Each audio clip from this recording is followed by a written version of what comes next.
সুপ্রিয় শিক্ষার্থী বন্ধুরা, আসসালামু আলাইকুম। প্রথমে শামীম চ্যানেলের পক্ষ থেকে সবাইকে স্বাগত। আজ পঞ্চম শ্রেণীর গণিত বইয়ের 2026 সালে 103 পৃষ্ঠার সমাধান দেওয়া হলো। আশা করি ভালো লাগবে। 103 পৃষ্ঠায় আছে নিজে করি, অর্থাৎ অনুশীলনী টিক চিহ্ন এবং একটি অঙ্ক শূন্যস্থান পূরণ। প্রথমে আছে সঠিক উত্তর আর পাশে টিক চিহ্ন দেই। একটি সংখ্যার 1 নম্বরে একটি সংখ্যার 50% 6 হলে সংখ্যাটি কত? তা আমরা অঙ্কটি যেভাবে করতে পারি, আমি সম্পূর্ণ সমাধান করে দেখাচ্ছি। অ্যান্সারটা কিভাবে আসবে। অ্যান্সারটা আসবে এভাবে যে মনে করি সংখ্যাটি এক্স, এবং প্রশ্ন মতে এক্স এর 50% সমান হচ্ছে 6। এক্স এর 50% সমান 6, এটাই প্রশ্ন বলছে। কোনো সংখ্যা, একটি সংখ্যার 50% 6 হলো, তাহলে সংখ্যাটা হচ্ছে এক্স, তার 50% হলো 6। এখন এক্স এর মানে তো গুণ, তাহলে এক্স এর সাথে 50 গুণ হলো পার্সেন্ট, মানে নিচে 100 সমান হচ্ছে 6। এখন এই এক্স এখানে রইলো 100, এই 6 এর সাথে গুণ হয়ে উপরে গেল, আর 50 গুণ আছে নিচে গেল। তো এটা গুণ করলে 2, 6 দুগুণে 12, এটার অ্যান্সার হবে 12। তো আমাদের এই অ্যান্সারটা আছে ক নম্বরে, উত্তরটা হবে ক নম্বর। এরপর 2 নম্বর, নিচের কোনটি সঠিক?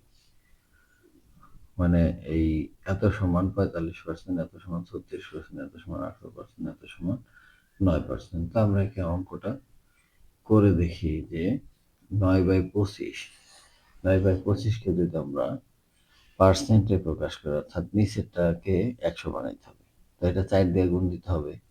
তো এটা যদি 4 দিয়ে গুণ দিই, 4×25 100, আর এটাও তাহলে 4 দিয়ে গুণ দিতে হবে, 4×9 36, তাহলে 36/100, 100 মানে হলো পার্সেন্ট, তার মানে 36 হবে এটা অ্যান্সার, এই যে 36। তারপর আমরা খাতায় যেভাবে করে দেখাই, এই যে 25 আর 9 আছে, 4 দিয়ে গুণ দিছি, 4×9 36, আর 4×25 100। এখন এই নিচে 100 মানে হচ্ছে পার্সেন্ট, তাহলে 36% যেটা, সেটা হবে 36% হচ্ছে খ নম্বর। এবার 3 নম্বরে চিত্রের কত পার্সেন্ট জায়গা রং করা হয়েছে? তো এখানে রং করা একটা চিত্র দিছে। এই চিত্রটা 5টা অংশ আছে, 1 2 3 4 5। 5টা অংশের মধ্যে 3টা অংশ রং করা আছে।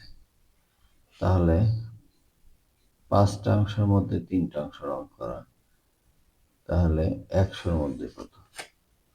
তাহলে এরকম 100-র মধ্যে কত হবে?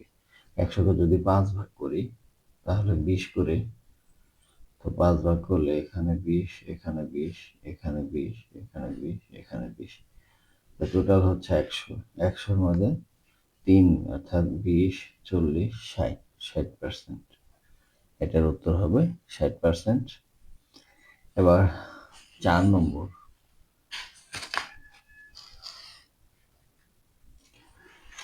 4 নম্বর আছে 50 লিটারে 10% কত লিটার?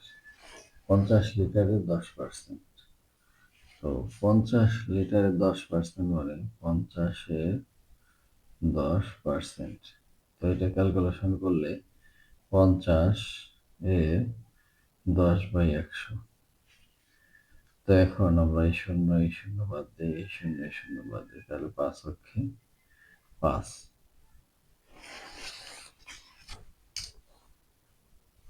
আমি আবার বলতেছি, 50-এর পার্সেন্ট মানে নিচে 100, 10/100।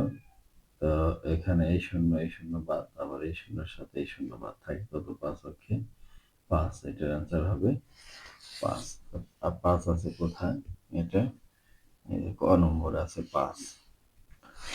এবার 5 নম্বর, 100%-এর অর্থ 1 হলে 150%-এর অর্থ কত? তো 100% অর্থ 1 হলে 150% অর্থ কত? 150% সমান 150 ভাগ হচ্ছে 100, তাহলে 0 0 10 দিয়ে ভাগ করলে 1.5, এই 1.5 হবে এটার উত্তর, খ নম্বর। এরপর 2 নম্বর অঙ্ক, এটা পাশের ছবিতে মোট আমের শতকরা কত অংশ কাঁচা। তো আমরা এখানে যে টোটাল আম আছে, টোটাল আম গুনে দেখছি যে কয়টা আছে, 23টি। তো 23টির মধ্যে কাঁচা আছে 1 2 3 4 5 6 7 8 9টা, কাঁচা আছে 9টা। তাহলে 23টির মধ্যে 9টি কাঁচা, একের মধ্যে কত, 100-র মধ্যে কত। তো আমরা অঙ্কটা এইভাবে সমাধান করব। মোট আম হচ্ছে, মোট আম 23টি আর কাঁচা আম হচ্ছে 9টি। তাহলে 23টির মধ্যে কাঁচা হচ্ছে 9টি, একটির মধ্যে কম 9/23, আর 100-র মধ্যে বেশি 900, 9 গুণ 100 ভাগ হচ্ছে 23। এখন 9-এর সাথে 100 গুণ দিলে 900 আর ভাগ হচ্ছে 23, তাহলে এটা হবে 39 সমস্ত 3/23, এত অংশ। এখন অঙ্কে আমাদের যদি অংশ বলে তাহলে এই অংশ রেখে দিতে হবে, সমস্ত করে দিতে পারি। আর যদি শতকরায় বলে তাহলে শতকরা অংশটা আমরা এখানে এভাবে বের করে দিতে পারি। যেহেতু আমাদের শতকরা কত অংশ বের করতে বলছে, তাহলে এখানে শতকরা 39 সমস্ত 23-3 অংশ। এবার হচ্ছে খালি ঘর পূরণ করি। 3 নম্বর, খালি ঘর পূরণের মধ্যে আছে ক নম্বরে 24 জন লোক 60 জন লোকের কত পার্সেন্ট। তো এই শূন্যস্থানটা আমরা এভাবে সমাধান করতে পারি। কিভাবে? 24 জন লোকের লোক 60 জন লোকের 40%। কিভাবে?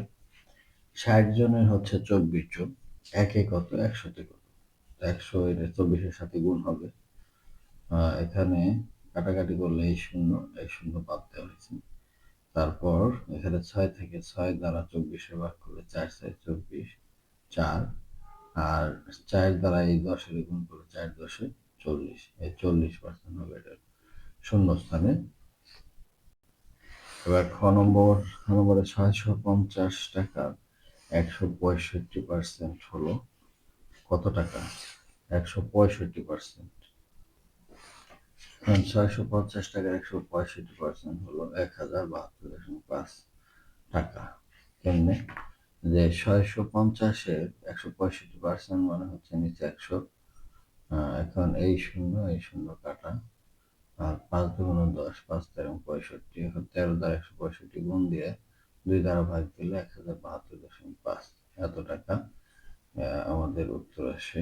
শূন্যস্থানে বসবে 1072.5 টাকা। এবার গ নম্বর, ড্যাশটি লিচু 56% হলো 42টি লিচু। তো এটা আমরা এভাবে সমাধান করব।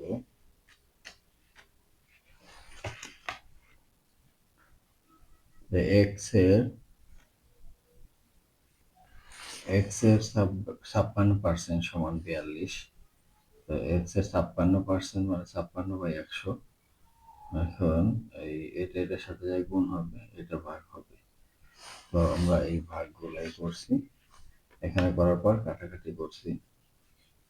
14 দ্বারা কাটা 3 14 42, 4 14 56, 4 দ্বারা কাটলে 25, 3 25-এ 75। তাহলে আমাদের উত্তর হয়েছে কত? 75।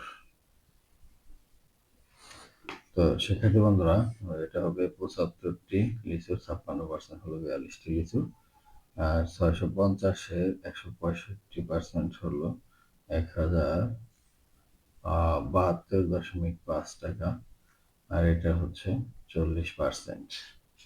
এই ছিল শূন্যস্থান পূরণ। এবার একটি অঙ্ক আছে এখানে, অঙ্কটা আমরা দেখি যে এখানে কোনো একটি কারখানায় একদিন 90 জন শ্রমিকের মধ্যে 40% অনুপস্থিত থাকলো। ওই দিন কারখানায় উপস্থিত শ্রমিকের সংখ্যা কত? অর্থাৎ 100 জনের মধ্যে 40 জন হচ্ছে অনুপস্থিত, তাহলে উপস্থিত 60 জন। তাহলে উপস্থিত শিক্ষার্থীর সংখ্যা আগে বের করতে হবে যে 100 জনের মধ্যে উপস্থিত হলো 60 জন। তাহলে একে কত? ওই 90 জন শ্রমিকের মধ্যে কত? এই অঙ্কটা আমরা ঐকিক মনে যদি করি তাহলে এভাবে করব। প্রথমে উপস্থিত শিক্ষার্থীর সংখ্যা, শ্রমিকের সংখ্যা, তাহলে উপস্থিত শ্রমিকের সংখ্যা 100 বিয়োগ 60 40% সমান সমান 60%। তাহলে 100 জনের মধ্যে উপস্থিত হলো 60 জন। একে কত? 100তে কত? একে কত? 100-র মধ্যে কত? তো ওই 90 জনের 100 জনের মধ্যে উপস্থিত হলো 60 জন, আর একজনের মধ্যে উপস্থিত হলো কম, 60/100। আর টোটাল শ্রমিক ছিল আমাদের 90 জন। 90 জনের মধ্যে উপস্থিত হচ্ছে 60 গুণ 90 ভাগ হচ্ছে 100। এখন এই শূন্য বাদ, আবার এই শূন্য বাদ, 6×9 = 54 জন। 90 জনের মধ্যে 54 জন শ্রমিক উপস্থিত ছিল। তো শিক্ষার্থী বন্ধুরা, আজ এ পর্যন্তই। দেখা হবে পরবর্তী পৃষ্ঠার ভিডিও নিয়ে। সেই পর্যন্ত সবাই সুস্থ থাকবে। ধন্যবাদ সবাইকে।